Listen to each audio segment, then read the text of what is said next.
97쪽이 되겠습니다. 시편 121편 1절에서 4절 다 같이 한 목소리로 봉독합니다. 내가 산을 향하여 눈을 들리라. 나의 도움이 어디서 올까? 나의 도움은 천지를 지으신 여호와에게서로다. 여호와께서 너를 실족하지 아니하게 하시며 너를 지키시는 이가 졸지 아니하시리로다. 이스라엘을 지키시는 이는 졸지도 아니하시고 주무시지도 아니하시리로다. 아멘. 기도합니다. 하나님 사랑합니다. 하나님 감사합니다. 오늘 이 밤에도 찾아온 성도들 위해 함께 하시고 말씀을 주실 때 저희들이 받아먹고 새 힘을 얻고 살아갈 수 있도록 인도하여 주옵소서. 예수님의 이름으로 기도드렸습니다. 아멘. 오늘 말씀 이루도록 도우시는 하나님의 방법, 비전과 꿈에 대한 이야기를 마지막 시간으로 다루게 되고, 라오스 갔다 온 이후에서는 수요일날 몇 가지 용어 개념 정리들을 좀 해야 될 것들이 있어서 예를 들면 계시라는 게 도대체 무엇이냐, 이런 것들을 좀 폭넓게 수요일날 다루도록 하겠습니다. 자, 그동안 우리가 요셉이 온갖 어려움 속에서도 하나님의 계획 가운데에서 그 꿈을 이루게 하시는 것을 볼 수가 있습니다. 자, 어떤 한 사람이 태어나서 하나님 앞에 쓰임받기까지는 환경과 생활이 다를 뿐이지 각자에게 주어진 하나님의 훈련 방법이 있습니다. 그 훈련 방법이 어떠하든 간에 분명히 그 꿈을 통해서 이루시기 위해서는 그 훈련의 과정을 지나야 되는데, 이 비전의 훈련을 이루게 하시는 이제 하나님의 방법이 뭐냐, 오늘 그 말씀을 드리려고 하는데, 그 중에서 우리가 첫 번째로 깨달아야 될 말씀이, 오늘 말씀을 보게 되면 나의 도움이 어디서 오냐, 천지를 지으신 여호와에게서로다. 비전을 이루게 하실 적에, 꿈을 이루시게 할 적에 가장 나에게 힘이 되어 주시는 분은 삼위 되신 아버지가 되시는 하나님이시다라는 얘기예요. 자, 요셉이 하나님이 주신 꿈을 이룰 수 있었던 것은 자신이 계획하지 아니하고 하나님이 계획을 하셨다는 것을 우리가 중요하게 생각을 해야 됩니다. 자, 우리가 살면서 어떤 꿈을 이루어야겠다는 목표를 설정하는 것은 대단히 중요한 일입니다. 그런데 그 설정을 함에 있어서 내가 원하는 목표를 가는 삶이냐, 아니면 하나님이 이끌어 주시는 목표의 삶을 살 것이냐, 이것이 먼저 규정이 되어질 적에 자신의 인생의 방향이 정해지는 것이고, 그 방향에 따라서 자신의 삶의 모든 시스템들이 거기에다 맞추어지는 겁니다. 그래서 성도가 자기가 갖는 꿈을 갖는 것도 중요하지만, 하나님이 주신 나에게 이 세상에서의 꿈과 소망이 무엇이냐, 그것을 생각하고 기도할 적에, 그 당시에는 모르지만 요셉도 그랬듯이 시간이 지나고 난 다음에 하나님이 도우셨구나 하는 것을 그때 가서야 깨닫게 된다는 거죠. 하나님이 우리의 모든 꿈, 모든 비전, 또 우리의 삶의 앞길까지도 도우시는 분이고 조력자가 되신다라고 하는 걸 오늘 말씀 속에서 강조를 하고 계시죠. 자, 우리가 예수님을 믿어서 죄인 된 사람이었다가 하나님의 구원을 받아서 하나님의 자녀가 된 것만큼 기쁘고 즐거운 게 어디 있겠습니까? 그런데 우리가 제일 중요한 게 있어요. 그게 뭐냐면, 구원을 받았는데 어떻게 살 거냐는 거예요. 구원을 받았으면 어떤 삶의 의미를 두고 살아야 되겠느냐. 세상 사람들처럼 그저 우리가 생각할 적에 생사화복을 주관하시는 아버지 하나님께서 주시는 복과 화에 대한 문제만을 가지고 살 것이냐, 아니면 예수님께서 우리에게 그 베풀어 주신 구원 이상의 기쁨 속에 숨겨진 하나님의 그 인생의 목적, 나를 향하신 그 인생의 의미를 바르게 살고 가기를 원하시느냐. 하나님은 우리를 구원하실 적에 그 우리 인생 가운데에서의 목적을 찾기를 원하시고 의미를 찾아서 값 있게 사시기를 간절히 원하십니다. 시간이 무수히 흘러가고 또 그동안에 많은 사람들이 살고 죽었고 했지만은 다 인생을 행복하고 즐겁게 산 건 아닙니다. 왜 그러느냐? 결국 그것은 하나님이 주신 꿈을 가지고 산 것이 아니라 자기의 노력을 따라서 살았기 때문이고, 또 방향과 목적이 세상이 원하는 방향과 목적으로 일치했기 때문에 하나님과의 관계가 성립이 잘 되지 않았다는 거예요. 근데 중요한 건 그런 삶을 살 적에 내가 하나님 앞에 목적을 두게 되면은 하나님이 그 목적을 이루시기 위해서 가다가 보면 때로는 뭐 걸림돌이 있을 거예요. 그런데도 그 걸림돌을 자꾸 넘어갈 수 있도록 격려하신다는 거죠. 그냥 뭐 걸림돌이 있으면 넘어졌네, 뛰다가 넘어졌네, 또 뛰어봐 뭐 그냥 이렇게 빈정대듯이 하시는 분이 아니라 이 걸림돌이 뭐예요? 크구나. 그렇지만 넌 이걸 뛰어넘을 수 있어. 왜? 내가 너하고 뭐예요? 함께 하고 있으니까.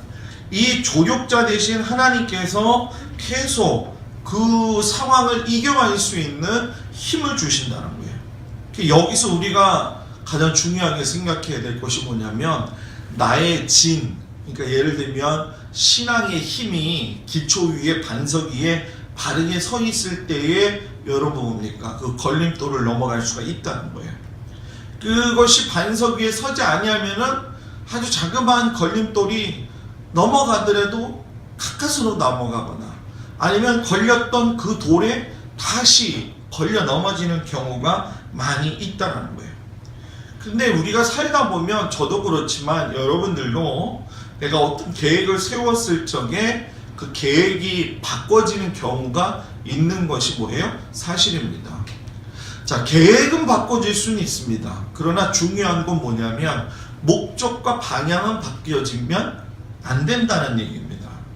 하나님이 세우신 목적, 하나님이 나를 인도하시는 그 방향은 분명히 정해져 있기 때문에 가다가 이 부분이 아닌 거라고 생각을 했을 때에는 인간적인 마음이 아닌 하나님의 방법으로 돌아갈 수 있기 위하여 하나님 앞에 기도할 수는 있다라고 하는 얘기예요. 자, 이것이 바로 세상 사람하고 우리들이 같지 않은 그러한 분명한 이유가 되는 겁니다. 예를 들어서 예수님의 12명의 제자들을 보자는 거예요. 제자들 중에는 어부들이 있었고, 또 열심당도 있었고, 그리고 세리들도 있었고, 또 어떤 이는 우리가 잘 알다시피 뭡니까? 제알로신 시몬이라든가 이런 경우에 보면 좀 성격이 과격하고, 근데 이제 예를 들어서 우리가 4명만 이제 베드로와 야고보와 요한, 안드레까지 우리가 생각했을 적에 그들은 주업이 고기잡이였어요. 마티가 같은 경우엔 세리였었고, 자, 그런 경우에 우리가 한번 생각을 해보자는 거죠. 그 사람들이 자신의 꿈이 뭐였을까? 예수님을 만나기 이전에는 고기 잡는 게 그들의 다 꿈이었다는 거예요. 마태에게는 예수님을 만나기 이전에는 뭐예요? 어떻게든 돈을 뜯어서 자기의 부를 충족시키는 데만 삶의 목적을 뒀을 거라는 거예요. 그런데 그들이 예수님을 만나고 난 이후에 삶의 방향이 어떻게 했어요?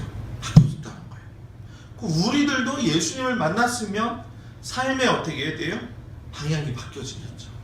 그리고 예수님이 그들의 삶의 방향을 바꾸시고 그들에게 명령하시고 그들에게 하나님의 나라를 맡기실 수 있는, 전할 수 있는 은혜와 능력을 주셨는데, 그것이 바로 꿈이고 그것이 바로 비전이고 그것이 바로 명령이었다는 거예요. 근데 그 명령과 비전과 꿈을 하나님이 하실 수 있도록, 예수님이 할 수 있도록 도우시겠다고 입으로 말씀하셨고, 그 입으로 말씀하신 것이 보혜사 성령님이 오심으로 말미암아 말씀이 어떻게 됐어요? 성취가 됐다는 거예요. 그러니까 지금도 우리의 삶은 어떨 때는 창녀들도 그렇고 세리들도 그렇고 부자들도 그렇고 눈을 뜨지 못했던 자들도 그렇고 안전뱅이자들도 다 그랬지만은 환경은 다 달라요. 그죠?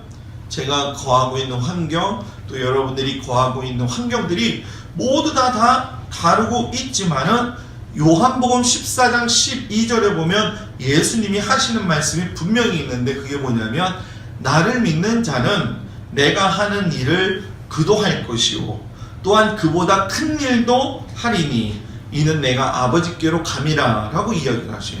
그러니까 예수님을 믿고 말씀대로 살면, 나를 믿는 사람은 내가 하는 것을 너희도 뭐예요?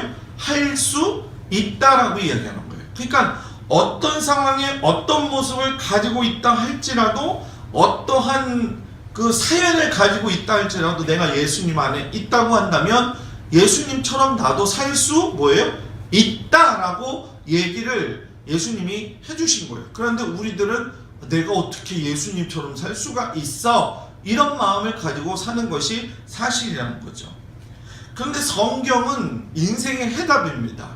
창세기의 49장 22절을 보게 되면 요셉은 무성한 가지 곧 샘 곁에 무성한 가지라, 그 가지가 담을 뭐예요?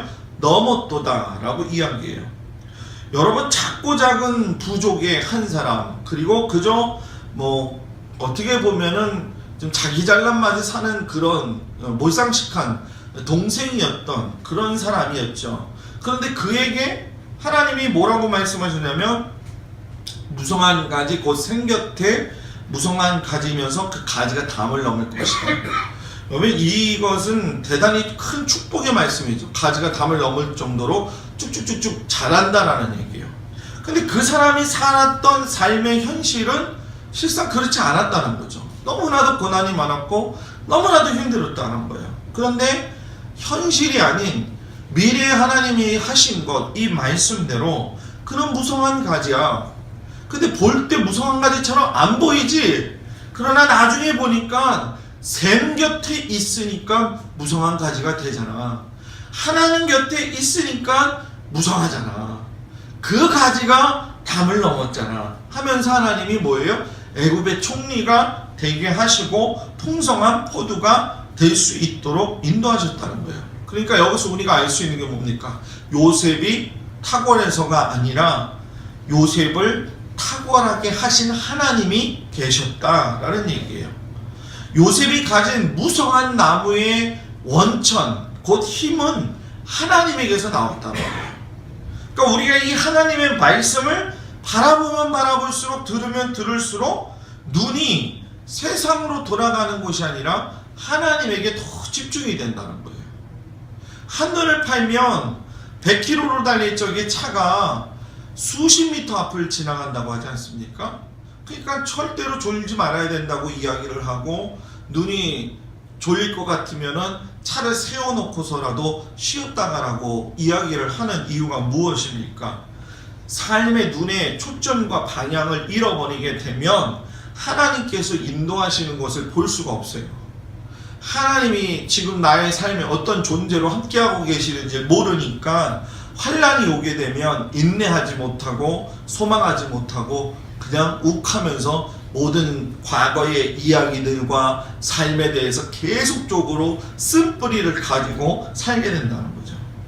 그러니까 하나님을 바라본다라고 하는 것은 내가 가난한 자리가 되었든 노예의 신분이 되었든 물질을 많이 가지고 있었든 또는 뭐 험악한 골짜기에 갔었든 중요한 건 하나님이 강권 쪽으로 붙드는 사람이 하나님께서 책임져 주신다. 그런 걸 여러분들이 믿음으로 깨닫고 여러분들의 입술에서 그 고백이 나오기를 주의 이름으로 축복합니다. 그것을 누가 경험했느냐? 다윗이 경험을 했다는 거예요. 그 시편 18편 2절의 말씀이면 보면은 다윗이 그런 얘기를 하잖아요. 여호와는 나의 반석이시요 요새시요 나를 건지시니시요 나의 산성이시요 나의 뭐예요? 피할 바위시요 또 방패시요 구원의 뿌리시요 나의 산성이시로다, 이렇게 얘기했어요. 여러분, 이 고백이 우리 가운데 있기를 주의 이름으로 축복합니다. 그리고 이 하나님의 조력과 더불어 필요한 것이 무엇이냐면 리더의 중요성을 알고 돕도록 하자, 이렇게 돼야 돼요. 그 마이런 러쉬라고 하는 사람이 새로운 지도자라는 그 책에서 뭐라고 썼냐면은, 다른 어떤 천연 자원이라든가 에너지의 고갈보다도 인류가 직면하고 있는 더 심각한 문제는 그 어느 시대보다도 지도자와 리더십의 부족의 시대에 우리가 살고 있다라고 이야기를 해요. 저는 이 말이 맞다고 생각을 합니다. 과거는 우리들이 만들어 놓은 또는 조상으로부터 또는 많은 선조들로부터 내려왔던 전통에 의해서 다스려졌어요. 현재는 관리를 통해서 다루어지잖아요. 그래서 우리가 뭐 애프터 서비스도 많이 받잖아요. 그 다 관리예요, 관리. 그죠?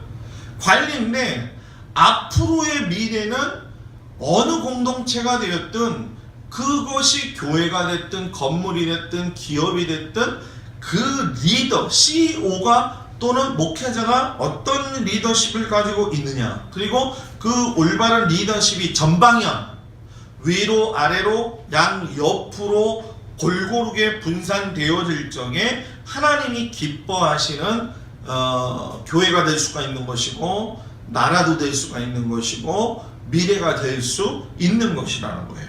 그런데 올바른 리더가 없이는 아무리 좋은 구성원이 있다 할지라도 발전 가능성이 없고 오합지졸의 말만 있다는 거예요. 지금 우리나라의 현실이 그렇지 않습니까? 대통령이 가가지고서는 국정연설하고 앉아있는데 웹툰 하나하나 보고 있으면서 풍자 다 읽어봤기 때문에 풍자 하는 거라고. 이 얘기는 여러분 무슨 얘기인 줄 아세요? 제가 주보에다가 설교를 갖다가 적어 놓잖아요, 여러분들한테.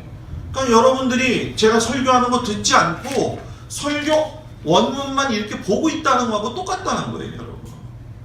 그게 뭐냐? 리더에 대한 존중도 없고 리더에 대한 뭐 신뢰도 없고, 그렇다고 해서 자기가 잘하는 것도 아니라는 거예요. 자, 제가 왜 이런 말씀을 드리느냐 하면, 교회는 다른 데도 마찬가지겠지만 우리 삶에는 리더가 분명히 하나님이십니다. 그리고 그 하나님이신 리더를 통해서 또 하나의 그 부하 리더가 되고 또 밑에 부하가 있고 또 밑에 부하가 있는 것처럼, 직장 상사가 그렇잖아요, 그죠? 그런 것처럼 교회를 위해서, 교회가 올바르게 나가고 나라가 올바르게 나가기 위해서는 교회를 그냥 따져놓고 이야기를 한다고 한다면은 탁월한 리더로서 목사가 세워져야 되는 것이고, 목사와 중직들이 또 주님 안에서 바르게 세워져야 되고, 그렇게 될 적에 성도들이 따라온다는 거예요.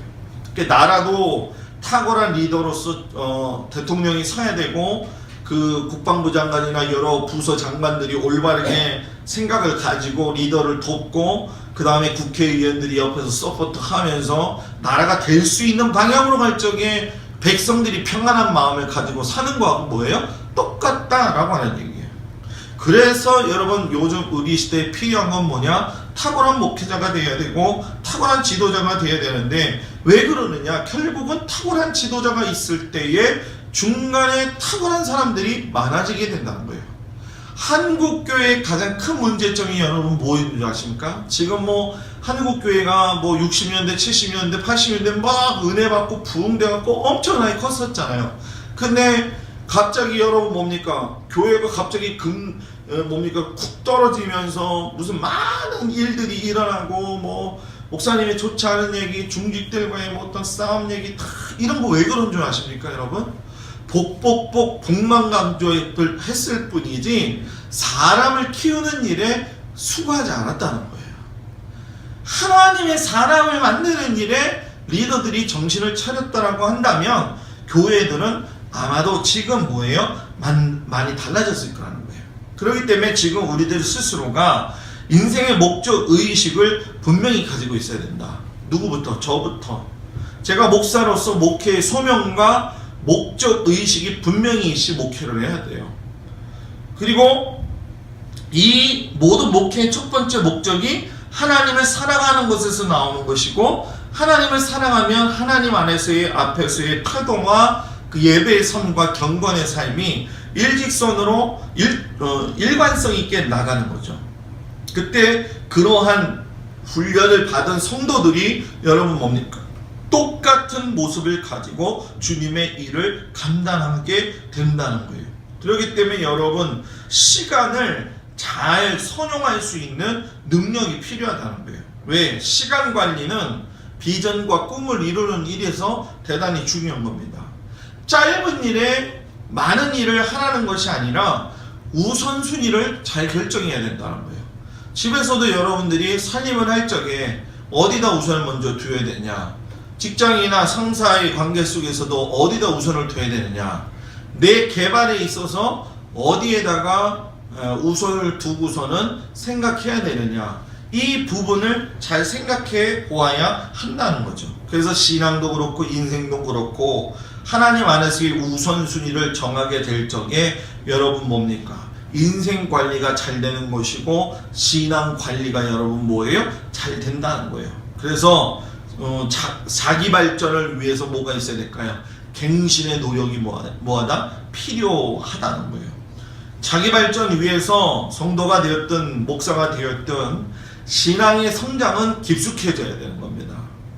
바다보다도 깊어져야 되고 넓어져야 되고 하늘보다도 높아져야 되고 넓어지는 것이 성도들과 목사의 삶 가운데서 있어야 됩니다. 그리고 거기에 맞춰서 우리들의 직분과 사명을 감당할 수 있어야 된다는 거예요. 저는 성도들이 신앙의 개발을 한다는 건 꼭 자기 개발인데, 성도가 되었든 일반 사람이 되었든 제가 중요하게 여기는 것 중에 한 가지는 뭐냐, 자기 개발은 곧 인격 개발이고 자기 신앙의 태도의 개발이 되어진다라는 얘기예요.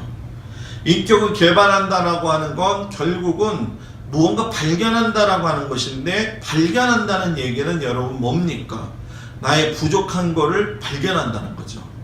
부족한 걸 발견하고 그것이 성장되어질 수 있도록 하나님의 말씀 앞에 나아가야 되는 것이고, 하나님의 말씀대로 살아내려고 하는 거죠. 아이젠하워가 그런 얘기를 했어요. 적은 노력으로는 승리할 수 없다. 하나의 고지를 탈환하려고 해도 엄청나게 수많은 인력들이 죽을 힘을 다해야만이 그 일을 마치는 것처럼, 목사는 말씀과 기도에 미쳐야 되고 성령으로 충만해서 미쳐버려야 됩니다. 예수님한테 미치지 않으면 목회를 할 수가 뭐예요? 없는 겁니다. 성도들도 마찬가지입니다. 자신의 삶에서 예수님의 마음을 가지고 미치도록 예수님의 말씀대로 살려고 노력할 때에 하나님 앞에서 내 모습이 뭐예요? 벗겨지기 시작을 한다는 거예요. 목사님, 내가 무슨 양파 껍질입니까? 맞아요. 양파 껍질 같은 모습이 내 안에 있어요. 한꺼풀 벗겨서 뭔가 된 것 같지만 또 벗겨내면 나의 추한 모습들이 드러나는 게 우리들의 모습입니다. 그래서 여러분, 우리는 서로 협력하고 서로 기도하기를 쉬지 말고 서로의 용기를 갖다가 뭐예요? 북돋아야 된다는 거예요. 그래서 사람은 자기가 가진 인격의 깊이와 넓이가 있게 되면은 권위가 주어지게 돼 있어요.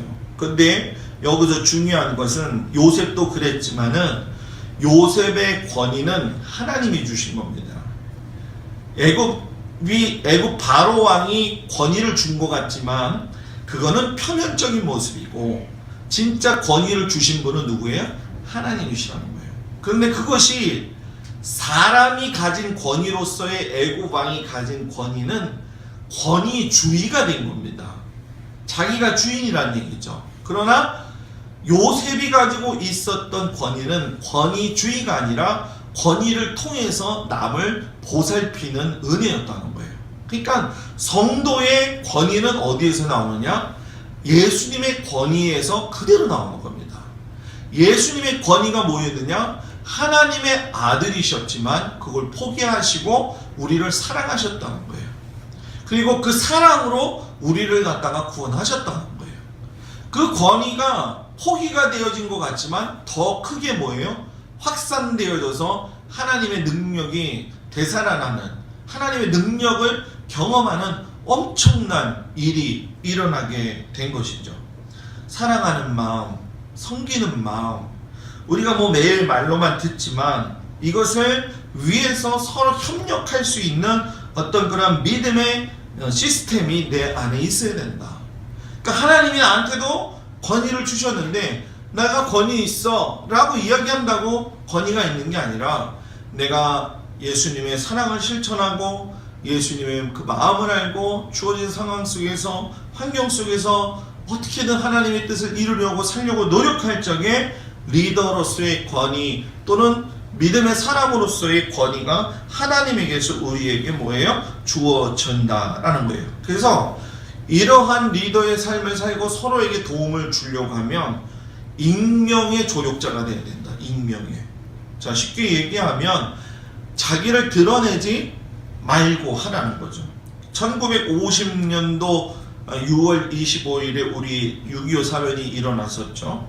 그때 미국에서 젊은 외과 의사였던 로이드라고 하는 의사가 우리나라에 투입이 되어져서 부대에서 사람들을 고치고 있었던데, 그때 지양진이라고 하는 한 소년을 만났습니다. 지양진이라고 하는 소년이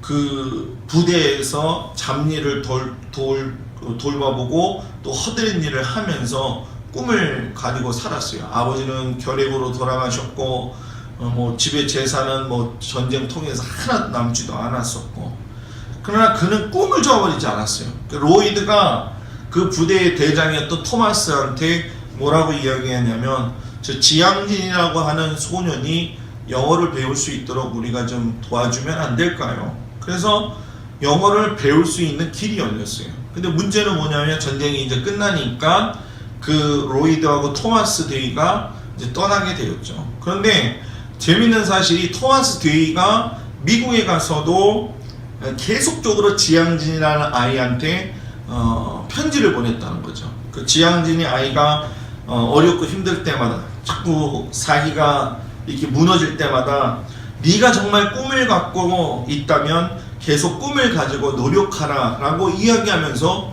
계속적으로 위로의 말, 격려의 말을 했다는 거예요. 그래서 검정고시에 합격을 하고 또 대학에 갈 자신도 없거니와 또 문제는 돈도 없거니와 그랬는데 대학에는 붙어버린 거예요. 그래서 그때의 토마스가 격려하면서 85달러를 보내준 것을 가지고 입학을 해가지고서는 미국으로 건너가서 풀브라이드 대학교에서 풀브라이드 장학금을 받고 위스콘신 대학에 가서 진학을 하고 영국 브라이튼에 있는 서섹스 대학교를 졸업해가지고 박사학위를 받고 온 사람입니다. 그 사람이 누구냐면 지금 중앙대학교에 중요했던 명예 교수가 됐습니다. 지금 그 사람이. 그러니까 여러분, 지양진이라고 하는 사람이 꿈을 꾸고 있어요. 성도들도 꿈을 꾸고 있어요. 목사도 꿈을 꾸고 있어요. 그러면 이것이 그냥 이루어지는 것이 아니라는 거예요. 서로를 돕고 의지하고 밀어주고 기도해주고 위로해주고 격려해주고 그래도 일어설까 말까 하다는 거예요. 그런데 쓸데없는 것이요, 우리들이 모든 것들을 낭비하지 말라는 거예요. 요셉의 삶에도 보면 익명의 조력자들이 얼마나 많았습니까? 보디발이 뭐 감옥에 집어넣었을지언정 보디발도 여러분 잘 생각해 보세요. 그 감옥이 왕한테 죄를 지은 사람만 가는 곳이었었어요. 일반 사람들은 가지 못하는 감옥이었다는 거예요. 왜 하필이면 거기다 넣냐는 거예요. 그리고 왜 하필이면 거기서 술 맡은 관원장의 꿈을 해석해 주냐는 거예요. 그리고 왜 잊어먹었다가 다시 바로의 꿈을 해석하는 일로 술 맡은 관원장의 그 머릿속에 떠오르게 되었냐는 거예요. 이거는 하나님이 중간중간 도처에 익명의 조력자들을 만들어 놓으셨기 때문에 요셉을 그런 자리의 위치까지 올라가게 했다는 거예요. 그러니까 하나님의 간섭이 철저했다는 거예요. 그러니까 내 인생에도 마찬가지고 교회도 마찬가지고 하나님의 간섭이 있는 성도, 하나님의 간섭이 있는 목회, 하나님의 간섭이 있는 가정, 이런 교회가 되기를 주의 이름으로 축복합니다. 그래서 여러분, 교회 공동체가 건강해야 되는 거예요. 그 건강함은 나에서 출발하게 되는 겁니다. 내가 삐딱하고 내가 말하는 것이 곡과 속이 다르고 이러면 여러분 불균등한 거죠. 균형 잡힌 내적인 힘이 있을 적에 그건 다 나오게 돼 있는 겁니다. 그거는 눈으로 보지 않아도, 눈으로 생각하지 않아도 마음적으로도 느낄 수가 있는 겁니다. 그렇기 때문에 교회 공동체는 가정만큼 뭐예요? 중요한 거예요. 가정 공동체는 여러분 혈육을 통해 가지고 하나가 된 공동체잖아요. 요번에 그 부모들이 학교에 이제 안 나오는 아이들 때문에 전수조사하니까 요즘 뭐 난리도 아니잖아요. 어제도 또 발견됐잖아요. 혈육 관계도 이제는 믿을 수가 뭐예요? 없어요, 여러분. 네? 뭐 혈육이라고 해가지고서는 완전히 믿을 수 있는 시대가 아니라는 거예요. 그러면 교회 공동체는 목사님 혈육이 안 되는데 돼야 됩니까? 될 수 있죠. 왜? 예수의 영의 마음을 같이 가지면 될 수 있는 거예요. 아무리 자기의 의견이 강하고 자기의 내세울 점이 있다 할지라도 예수의 영, 예수의 마음을 가지고 있으면 다 사그러들어야 되는 겁니다. 왜? 예수 때문에. 교회는 예수님이 머리 되신 곳이에요. 그러니까 가정도 마찬가지예요. 가정도 예수님을 머리로 모시고 살게 되면 여러분 그 가정이 건강한 겁니다. 그러니까 여러분 우리가 발가락 하나, 뭐 코털 하나, 신경계 세포 하나가 굉장히 중요하잖아요. 겉으로 볼 땐 멀쩡하지만 속으로 병든 사람들은 결국 그것이 시간이 지나서 도지게 되잖아요. 그런 것처럼 여러분 교회도 마찬가지인 거예요. 그 건강하지 못하고 불만과 뭐 여러 가지 많은 그 생각들이 쌓이고 예수의 영으로 녹여버리지 아니하고 쌓이고 하다 보면 그게 결국 폭발하는 거예요. 이건 뭐 가정도 똑같은 거예요, 여러분. 뭐 이거는 어디서든지 다 적용이 되는 방법이에요. 그렇기 때문에 여러분 오늘 우리가 정말 중요해야 될 것은 서로 간에 존중을 하고 또 하나님이 그렇게 조력자를 통해서 요셉을 도우신 것처럼 내가 도와야 될 사람이 누군가, 또 내가 도움을 줘서 저 사람을 세워야 될 사람이 누군가, 그것이 뭐 꼭 어떤 특징적인 부분이 아니라 말로서도 그렇고 기도로서도 그렇고 눈길로도 그렇고 입으로도 그렇고 모든 뭐 물질이 될 수도 있는 거고 여러 가지가 될 수가 있는 거겠죠. 그러나 우리가 분명히 알아야 될 것이 한 가지가 있어요. 그게 뭐냐면 요셉은 그 익명의 조력자들이 있었을 적에 그들 앞에서 비굴하지 않았다는 거예요. 나 좀 살려주세요. 나 좀 살려주세요. 하지 않았다는 거예요. 떳떳하게 하나님이 해주실 걸 기다리고 받았다는 거예요. 그러니까 우리도 마찬가지예요. 기도할 수 있고 기도하는 은혜가 있어야죠. 그러나 중요한 것은 우리가 그것을 마치 안 이루어주면 큰일 날 것처럼 생각하지 말고 인내와 용기를 가지고 소망을 가지고 하나님을 기대세요. 거기서 하나님의 뭐예요?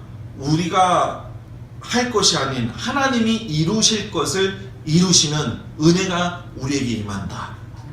이걸 깊이 마음속에 깨닫고 신앙으로 승리하는 저와 여러분들이 되기를 주의 이름으로 축복을 드립니다. 기도하겠습니다. 아버지 하나님, 우리의 마음과 생각 가운데 하나님의 선하고